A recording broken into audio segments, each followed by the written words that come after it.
श्रियकान्ताय कल्याणनिधये निधयेतिनाम् श्रीवेङ्कटनिवासाय श्रीनिवासाय मङ्गलम् लक्ष्मी सविभ्रमालोकसुभ्रूविभ्रमचक्षुषे चक्षुषे सर्वलोकानां वेङ्कटेशाय मङ्गलम् श्रीवेङ्कटाद्रिशृङ्गाग्रमङ्गलाभरणाङ्गये मङ्गलानां निवासाय श्रीनिवासाय मङ्गलम् सर्वावयव सौन्दर्य सम्पदा सर्वचेतसां सदा सम्मोहनायास्तु वेङ्कटेशाय मङ्गलम्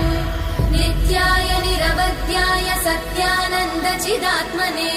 सर्वान्तरात्मने श्रीमद् वेङ्कटेशाय मङ्गलम् स्वतः सर्वविदे सर्वशक्तये सर्वशेषिने सुलभाय सुशीलाय वेङ्कटेशाय मङ्गलम्।